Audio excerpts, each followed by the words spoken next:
Assalamualaikum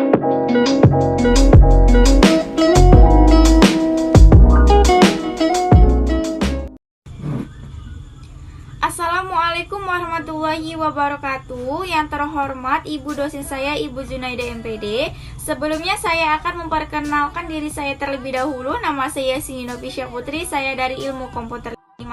Nah, di video kali ini saya akan membahas satu materi, yaitu untuk memenuhi tugas UAS saya. Mari kita simak videonya. Let's go.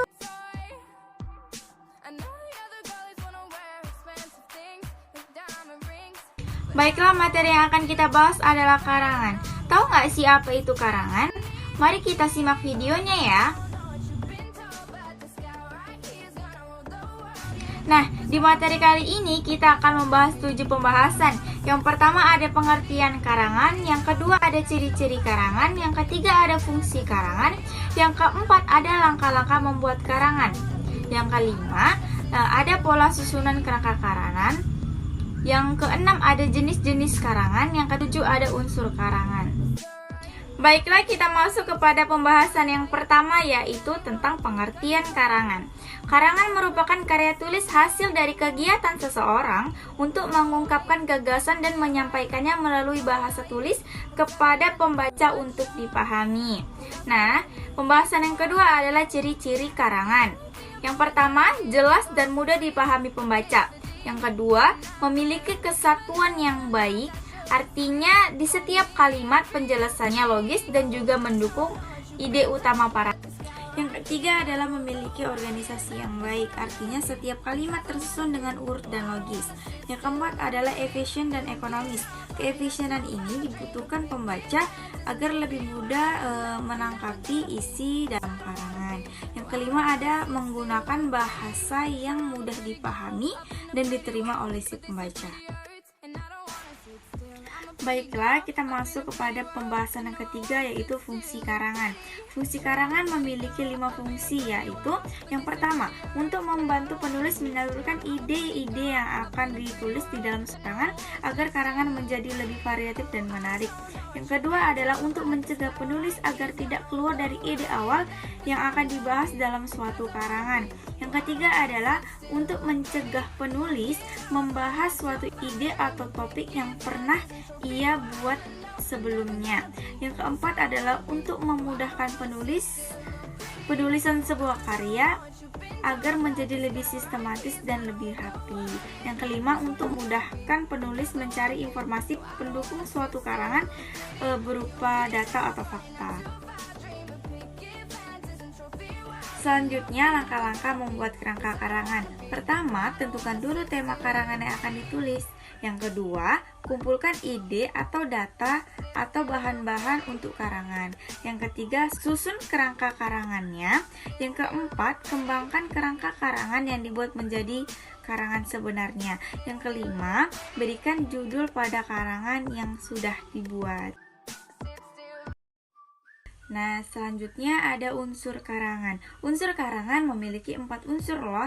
Yang pertama, ada gagasan. Gagasan adalah pendapat, pengalaman, atau pengetahuan penulis yang nantinya akan dituangkan dalam bentuk tulisan. Yang kedua, tuturan.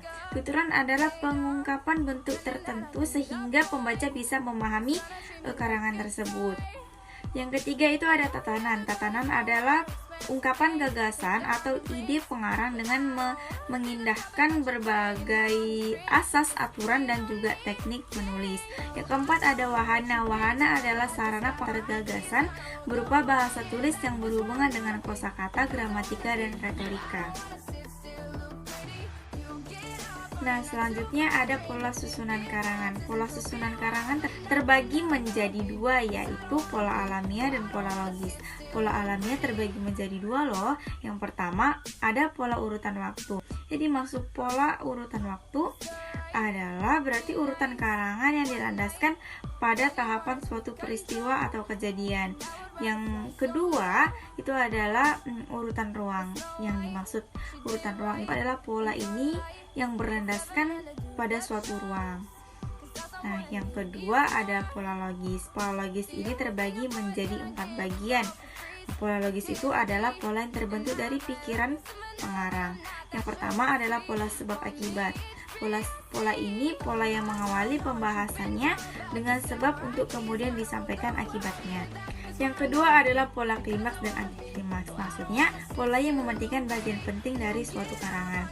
Yang ketiga adalah pola umum khusus. Maksudnya, pola yang meletakkan topik yang lebih besar untuk kemudian menyampaikannya topik yang kecil. Yang keempat ada pola pemecahan masalah. Maksudnya, pola yang dimulai dengan masalah lalu disampaikan pemecahannya. Selanjutnya adalah jenis-jenis karangan. Jenis-jenis karangan terbagi menjadi dua bagian, yaitu berdasarkan karakteristiknya, yang kedua berdasarkan sifatnya. Berdasarkan karakteristiknya itu terbagi lagi menjadi yang pertama adalah karangan ilmiah. Yang kedua adalah karangan semi ilmiah. Karya tulis ilmu pengetahuan yang menyajikan fakta umum dan menurut metodologi penulisan yang baik dan benar. Tulisan ilmu pengetahuan yang menyajikan fakta umum dan menurut metodologi penulisan yang baik dan benar. Yang ketiga adalah karangan non-ilmiah, karangan yang menyajikan fakta pribadi tentang pengetahuan dan pengalaman dalam kehidupan sehari-hari. Yang kedua adalah karangan berdasarkan sifatnya. Yang pertama, karangan deskripsi, karangan yang berusaha menggambarkan benda, manusia, atau tempat tertentu. Yang kedua adalah karangan narasi, karangan yang menceritakan atau menyampaikan urutan peristiwa secara kronologis. Nah, teman-teman semua, dari pemaparan yang saya buat tentang materi karangan, semoga teman-teman dapat memahami materi karangan, dan semoga video yang saya buat dapat bermanfaat bagi kita semua. Saya akhiri, wabillahi taufiq walhidayah, wassalamualaikum warahmatullahi wabarakatuh.